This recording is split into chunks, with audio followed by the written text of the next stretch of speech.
شکریہ deputy speaker صاحب، کافی عرصے کے بعد میں بجٹ اجلاس میں آیا ہوں۔ اگر جہاں موجود نہیں ہوتا تو تکلیف ہوتی کہ اس ریاست کی حکومت کی بجٹ پیش ہو رہی ہے اور میں اپنے کانسٹیٹوئنسی کے لوگوں کی نمائندگی نہیں کر سکا، اپنے پراونس کی نمائندگی نہیں کر سکا، اپنے ملک کے لوگوں کی نمائندگی نہیں کر سکا۔ Mister speaker,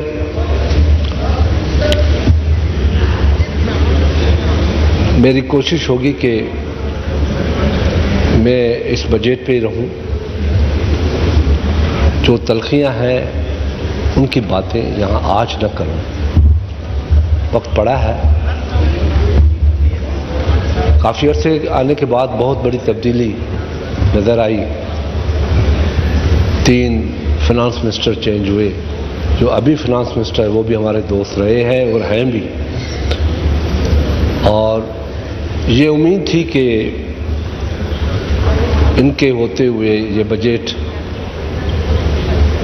tax free budget ہوگا، مگر بجٹ کے اندر تقریباً میرے خیال میں 1100-1200 بلین کی ٹیکس لگی ہے۔ اصل میں تو میری اسپیچ یہ ہونی چاہیے تھی جو شروعات میں جو بجٹ پیش ہوا، کیونکہ میں اویلیبل نہیں تھا، مجھے پارلیمنٹ نے نہیں بلایا، اس لیے میں شاید پوری بات نہ کر سکوں۔ کسی بھی ملک کی معیشت کا دار و مدار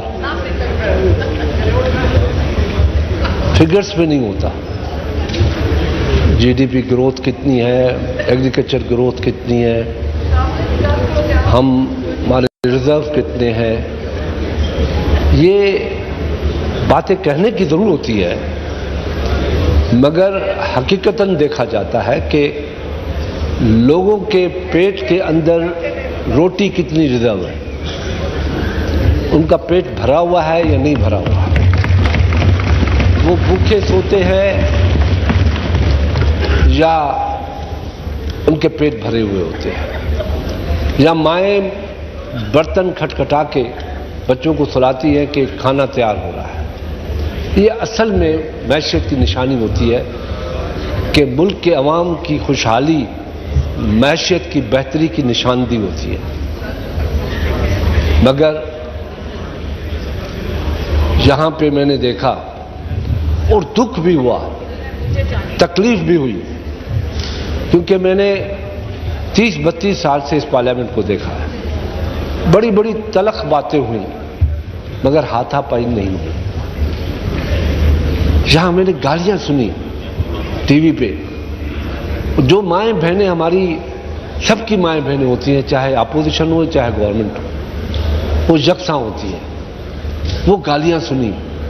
ان غریب ماؤں بہنوں نے کیا قصور کیا تھا جو اس بڑے ایوان میں، جس کی میں تعریف کرتے کرتے نہیں رکتا، ہمیشہ پارلیمنٹ کی سپرمیسی کی بات کرتا آیا ہوں کہ یہ پارلیمنٹ ہے تو یہ ملک ہے، یہ پارلیمنٹ نہیں ہے تو آپ تصور بھی نہیں کریں کہ ہم زندہ رہ سکتے ہیں، کیونکہ یہ نمائندہ اب وہ دور نہیں ہے، مارشلاؤں کا دور نہیں ہے۔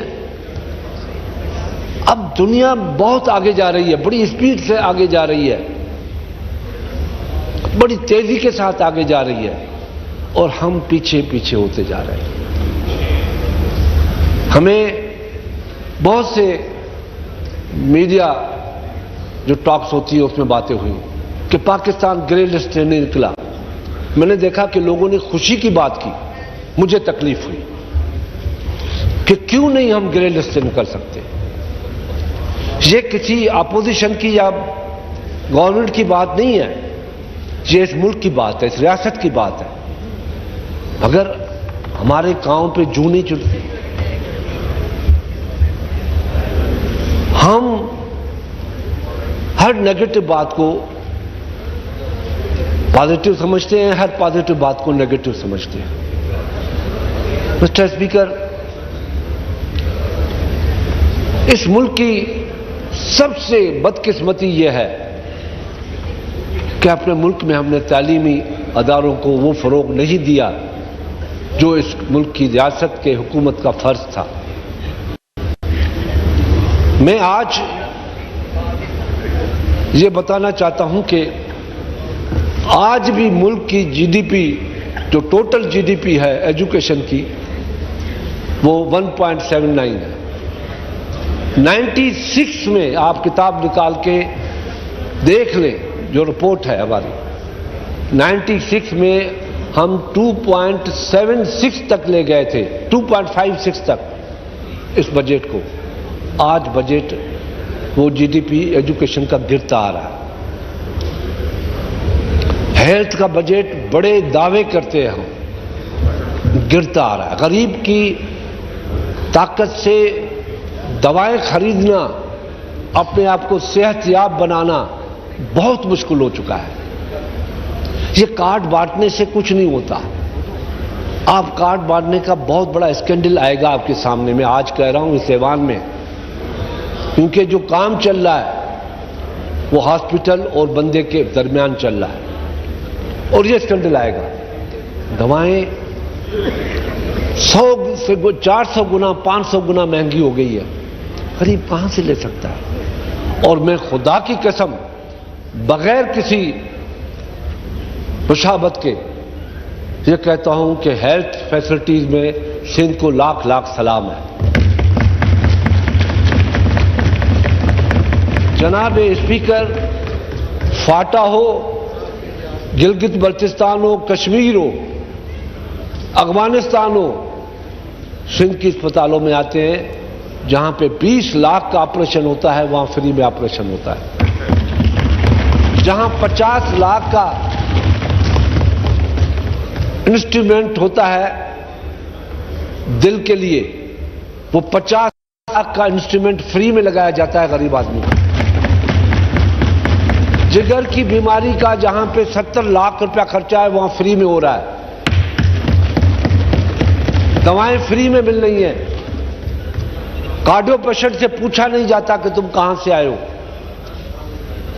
یہ تو اپنی جگہ پہ باتیں ہیں، یہ میرا حق بنتا ہے کہ تعریف کروں۔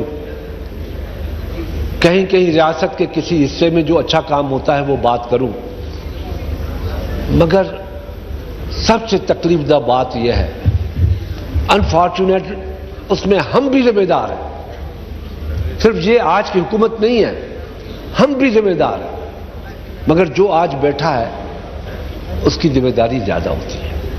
ہم نے نہیں کیا، غلط کیا، کیا صحیح کیا۔ آج یہ نہیں کر رہے تو یہ غلط کر رہے ہیں۔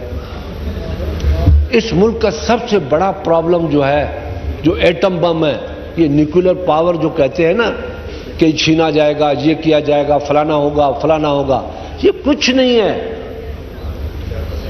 ایٹم پاور تو آپ بنا رہے ہیں اپنے ملک کو۔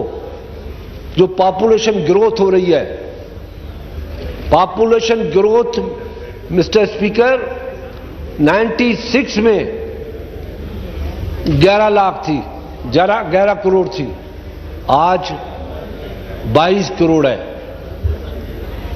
اور 2030 میں یہ 30 کروڑ ہوگی۔ کیا میں آنریبل فنانس منسٹر سے پوچھتا ہوں کہ اس پہ بھی سوچا ہے کہ ان کا فوڈ باسکٹ کا کیا ہوگا، اسپتالوں کا کیا ہوگا، دواؤں کا کیا ہوگا، ایجوکیشن کا کیا ہوگا؟ ہماری زمین کم ہوتی جا رہی ہے، ہماری زمین کم ہوتی جا رہی ہے اور پاپولیشن بڑھتی جا رہی ہے، ملٹیپل پاپولیشن ہوتی جا رہی ہے۔ اس پہ ہمیں سوچنا نہیں، اس پہ سوچنا چاہیے کہ کون سے انسینٹیو دیں کہ پاپولیشن کم ہو، کون سے انسینٹیو دیں۔ اس وقت مسلمان کی تعداد کم تھی، الحمدللہ ہماری تعداد اب دنیا میں بہت بڑی تعداد ہے۔ اب ہم اس تعداد کو روٹی دیں، کل ایک چیز سے جان چھڑائیں، کل دوسری چیز میں پھنسیں گے۔ ماننے میں یہ آتا ہے کہ مجھے جواب ملے گا کہ یہ پروموشن سبجیکٹ ہے، جیسے